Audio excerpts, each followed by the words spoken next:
이른바 고발 사주 의혹의 핵심 피의자죠. 손준성 대구고검 인권보호관이 오늘 공수처에 다시 소환됩니다. 공수처로서는 고발장 작성자와 전달 경로를 특정하는 게 숙제인데요. 최근 수사에 착수한 판사 사찰 문건 사건도 조사할 것으로 보입니다. 취재기자 연결합니다. 나행 기자. 네, 서해부입니다. 네, 손준성 검사 오늘 공수처에 다시 출석하죠. 네, 공수처는 오늘 손준성 검사를 피의자 신분으로 다시 불러 조사할 예정입니다.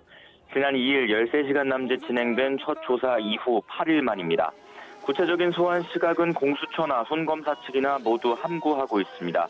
출석하더라도 첫 조사 때처럼 비공개 통로를 이용해 모습을 드러내지 않을 가능성이 큽니다.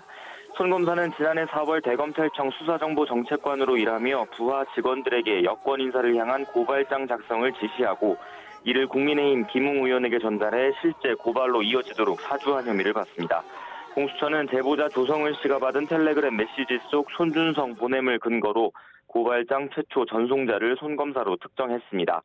첫 조사에서 경위와 의도를 집중적으로 추궁했지만 손 검사는 대부분 기억나지 않는다는 취지로 혐의를 부인한 것으로 알려졌습니다. 의혹의 핵심인 고발장 작성자와 김웅 의원 사이 구체적인 전달 경로를 특정하지 못해 누군가 민원성으로 보내온 걸 반송했을 수 있다는 논리도 못 넘은 것으로 파악됐습니다.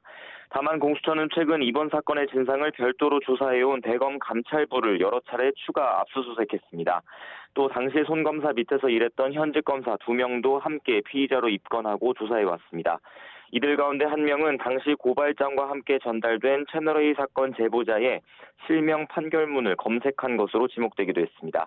이들의 진술과 대검 감찰부 압수수색 등에서 의미 있는 증거를 확보했다면 오늘 손 검사 조사에서 혐의 입증에 진전이 있을 수 있습니다.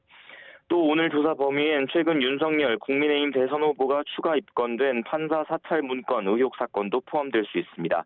윤 후보가 검찰총장으로 재직하던 지난해 2월 대검 수사정보정책관실이 주요 사건 재판부의 출신과 성향, 세평 등을 분석한 문건을 불법적으로 작성하고 배포했다는 의혹입니다.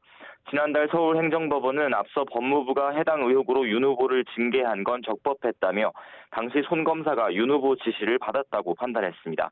공수처는 법원 판결이 나온 뒤 윤 후보를 직권남용 권리행사 방해 혐의로 입건했고 앞서 기각된 손 검사 구속영장에도 이런 내용을 적었습니다. 다만 해당 의혹 역시 손 검사가 순순히 인정할 가능성은 크지 않아 보입니다. 손 검사는 공수처 첫 소환 뒤 조사 과정에서 인권 침해를 당했다며 국가인권위원회에 진정을 내고 장외 신경전도 폈습니다. 손 검사 혐의를 구성하지 못하면 윤 후보를 향한 윗선 수사도 어려운 상황이어서 공수처가 난관을 어떻게 헤쳐나갈지 주목됩니다. 지금까지 사회부에서 전해드렸습니다.